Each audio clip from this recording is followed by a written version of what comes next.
السلام علیکم بچوں، آج ہمارا جو پہلا سبق تھا اس کا ہمارا تھوڑا سا حصہ رہ گیا تھا، تو اس کو آج کمپلیٹ کرتے ہیں۔ تو شروع کرتے ہیں ہم اپنا سبق نمبر 1 ہی تھا ہمارا، پہلا ہی سبق چل رہا تھا۔ تو پہلے سبق کا ہم نے پڑھا تھا کشش ثقل تک، ہماری زمین اور ہمارا نظام شمسی۔ تو ہم نے یہاں تک پڑھا تھا کہ کشش ثقل جو ہوتی ہے وہ فلکی اجسام کو اپنی جانب کھینچتی ہے، یعنی کشش کرنے کی اس میں قوت ہوتی ہے۔ تو اس قوت کی وجہ سے زمین سے جو بھی اجسام ہوتے ہیں وہ دور جا نہیں پاتے۔ جیسے ہم لوگ ہیں، اگر ہم کھڑے بھی ہیں بیٹھے بھی ہیں تو بھی ہم زمین سے ہی لگے ہوتے ہیں، اور اگر ہم ایروپلین وغیرہ کسی بھی چیز میں سفر کرتے ہیں آخر کار وہ چیز نیچے ہی آتی ہے۔ کوئی چیز ہم نیچے سے اوپر کی طرف پھینکتے ہیں تو وہ بھی اوپر ایک حد تک جانے کے بعد وہ نیچے آ جاتی ہے۔ تو اس پہ لگی ہوئی جو بھی طاقت ہوتی ہے جو اس کو اوپر اچھالتی ہے، وہ طاقت بہرحال زمین کی کشش ثقل سے بہت کم ہوتی ہے۔ تو زمین کی کشش ثقل سے کم ہونے کی وجہ سے وہ چیز واپس زمین کے ہی قریب آ جاتی ہے، زمین اسے کھینچ لیتی ہے۔ اب جب ہم فلکیات کا مطالعہ کرتے ہیں تو ہم یہ دیکھتے ہیں کہ خلا باز جو ہے وہ خلا میں چلے جاتے ہیں، زمین کی کشش ثقل سے دور چلے جاتے ہیں۔ تو وہ کس طرح جاتے ہیں، اور ہم جو سیٹلائٹ وغیرہ جو ہم بھیجتے ہیں اوپر، تو وہ سیٹلائٹ کس طریقے سے زمین کی کشش سے نکلتا ہے۔ تو اس کے لیے جو ہے زمین کی جو کشش ثقل ہوتی ہے اس سے زیادہ کشش کی، اس سے زیادہ قوت والی کوئی چیز ہونی چاہیے جو اس جسم کو اوپر کی طرف اچھالے۔ تو اس سائنس کو، جو سائنس جس طریقے سے ہم لوگ کسی جسم کو زمین کی کشش ثقل سے دور بھیجنا چاہتے ہیں، تو اس سائنس کو راکٹ سائنس کہا جاتا ہے۔ جیسے آپ لوگوں نے دیکھا ہوگا کہ دیوالی وغیرہ میں ہم لوگ جو پٹاخے جلاتے ہیں اس میں ایک پٹاخہ ہوتا ہے جو راکٹ کی شکل کا ہوتا ہے، اس میں بہت سارا بارود جو ہے وہ بھرا ہوا ہوتا ہے۔ وہ اس طریقے سے بھرا ہوا ہوتا ہے کہ آپس میں ان میں بالکل بھی کوئی خالی جگہ نہیں رہتی، اسپیس نہیں رہتی۔ اب اس کو جیسے ہی حرارت ملتی ہے تو وہ حرارت پا کر اس کے اندر وہ جو اسٹک لگی ہوتی ہے وہ ایک مخصوص سمت کی طرف مڑی ہوئی ہوتی ہے، تو وہ اسٹک وہ حرارت پا کر اس کو دور کی طرف اچھال دیتی ہے، تو وہ راکٹ کی طرح اوپر جاتی ہے۔ لیکن بہرحال وہ بھی نیچے آتی ہے، کیوں؟ کیونکہ وہ زمین کی کشش ثقل سے اس کے اندر جو قوت پیدا ہو رہی ہے وہ بہرحال کم ہوتی ہے۔ تو بہت زیادہ قوت پیدا کرنے کے لیے جو ہے وہ ایک ٹیکنالوجی جو یوز کی جاتی ہے وہ راکٹ ٹیکنالوجی کہلاتی ہے۔ تو بہت زیادہ طاقت اور توانائی پیدا کر کے راکٹ کو زمین کے آربٹ سے دور بھیجا جاتا ہے، یا زمین کی کشش ثقل سے دور بھیجا جاتا ہے۔ اس طریقے سے جو سیٹلائٹ جو ہے وہ خلا میں جاتے ہیں۔ تو اب تک کے خلا میں جو سیٹلائٹ ہماری بھارتی خلائی تحقیقی ادارہ جسے انڈین اسپیس ریسرچ آرگنائزیشن کہتے ہیں، جسے شارٹ میں اسرو ISRO اسرو کہا جاتا ہے، تو اس نے ایسا ہی ایک طیارہ بھیجا تھا چاند پر۔ 22 اکتوبر سن 2008 کو ایک طیارہ روانہ کیا تھا، اور یہ جو مہم تھی، جو مشن تھا، اس مشن کو چندریان 1 کے نام سے جانا جاتا ہے۔ اسی طرح بھارت کا ایک اور منصوبہ تھا منگل یان، یہ منصوبہ موم کے نام سے جانا جاتا ہے، MOM مارس آربٹ مشن۔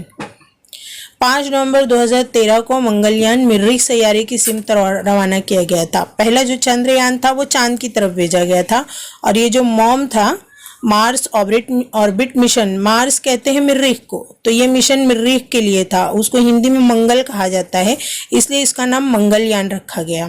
تب اسے مریخ سیارے کی سمت روانہ کیا گیا۔ اب یہ طیارہ مریخ کے میدان میں 24 ستمبر 2014 کو پہنچ گیا۔ پہلی ہی کوشش میں اسرو، جو ہمارا انڈین اسپیس ریسرچ آرگنائزیشن ہے، اس نے یہ کامیابی حاصل کی۔ بھارت کے یہ دونوں طیارے، یعنی یہ جو چندریان 1 تھا اور اسرو جو موم تھا، اسرو نے جو موم بھیجا تھا، یہ دونوں طیارے بنا کسی انسان کے تھے، اس میں کوئی انسان شامل نہیں تھا۔ اور یہ طیارے پہلا جو تھا چندریان وہ بھیجا گیا تھا چاند کے مشن پر، اور جو دوسرا تھا موم مارس آربٹ مشن یہ مریخ کے گہرے مشاہدے کے لیے بھیجا جائے۔ اب یہاں پہ سوال یہ پیدا ہوتا ہے کہ یہ سیٹلائٹ کیا کام کرتے ہیں؟ تو یہ سیٹلائٹ جو ہوتے ہیں انہیں ہم مصنوعی ذیلی سیارہ بھی کہہ سکتے ہیں، کیونکہ یہ جا کے ہماری زمین کے گرد چکر کاٹتا ہے۔ ہماری زمین کا ذیلی سیارہ چاند ہے، اب اس کے علاوہ زمین کے گرد ایک سیٹلائٹ بھیجا جاتا ہے جو چاند کی طرح ہی وہ زمین کے اطراف میں گردش کرتا ہے اور آس پاس کی فلکی اجسام کی معلومات بھیجتا ہے۔ تو اسے بھی ہم ایک مصنوعی سیارہ کہہ سکتے ہیں۔ مصنوعی یعنی جسے ہم نے بنایا ہے، جو نیچرل نہیں ہے، اللہ تعالیٰ نے اس کو نہیں بنایا، ہم نے بنایا ہے۔ اللہ تعالیٰ نے انسانوں کو اتنا دماغ دیا ہے کہ انسان نے بھی ایک ذیلی سیارہ بنا کے بھیج دیا ہے۔ اب یہ ذیلی سیارہ کئی سال تک زمین کے اطراف گردش کرتا ہے، وہ ہمیشہ نہیں کرتا، ایک دن ایسا ہوتا ہے کہ وہ بھی ڈسٹرائے ہو جاتا ہے، ختم ہو جاتا ہے۔ تو اچھا اب ہم یہ دیکھتے ہیں کہ ان مصنوعی ذیلی سیاروں کا کام کیا ہے۔ تو ان کا کام ہے زراعت یعنی کھیتی باڑی، ماحول کا مشاہدہ، موسم کا اندازہ، نقشے تیار کرنا، زمین پر پانی کہاں ہے، معدنی دولت کہاں ہے یہ دریافت کرنا، اور خبر رسانی جیسے ٹی وی پہ ہم کو جو تصویریں ملتی ہیں، جو ویڈیو چلائے جاتے ہیں، جو آواز ریکارڈ ہوتی ہے، یہ سب سیٹلائٹ کے ذریعے ہی ہوتا ہے۔ زمین کے اطراف ایک مدار قائم کر کے اس کو جو ہے وہاں پہ چھوڑ دیا جاتا ہے اور وہ گردش کرتا ہے، یہ ساری چیزیں ہم کو پرووائڈ کرتا ہے اور اس کے ذریعے ہم یہ کام کر سکتے ہیں، اور یہ کچھ مخصوص سالوں تک رہتا ہے، اس کے بعد یہ ڈسٹرائے ہو جاتا ہے۔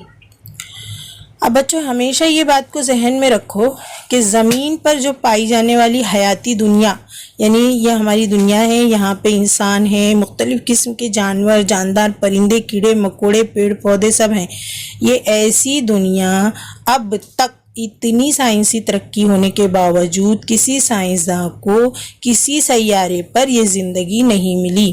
قرآن میں بھی اللہ تعالیٰ فرماتے ہیں کہ ہم نے اسی دنیا میں زندگی عطا کی ہے، صرف یہی دنیا جو ہے وہ حیاتی دنیا ہے، باقی کوئی اور نہیں ہے۔ تو ہم کتنی بھی تحقیق کر لیں کسی اور سیارے پہ ہمیں زندگی کا نام و نشان نہیں ملے گا، اور نہ اب تک ملا ہے۔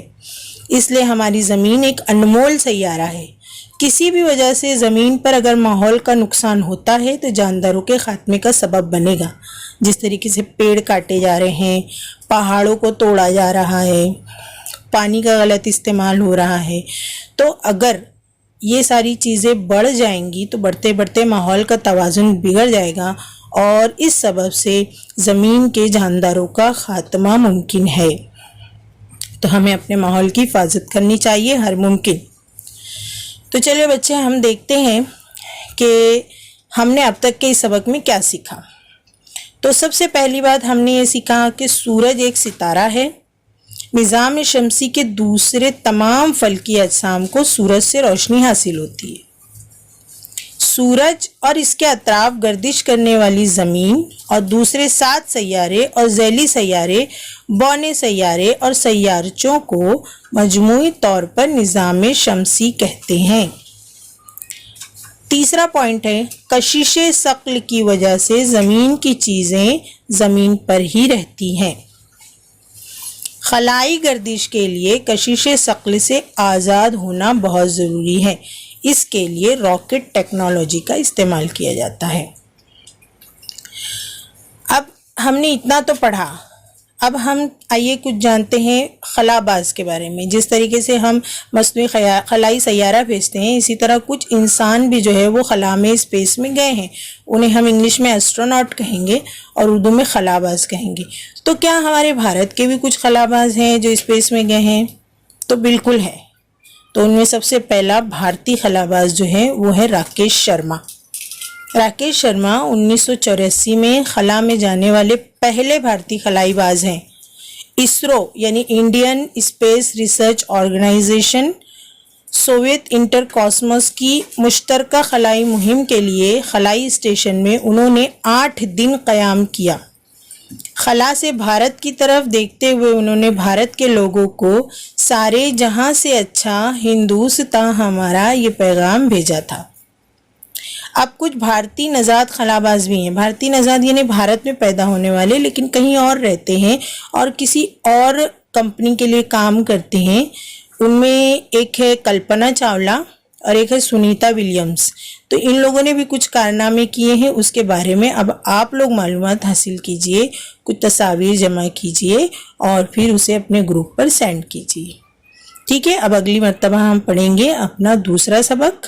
اپنا ہوم ورک آپ لوگ کمپلیٹ کر دیجئے اور گروپ پر بھیجیے, میں اسے چیک کروں گی. چلیے, خدا حافظ.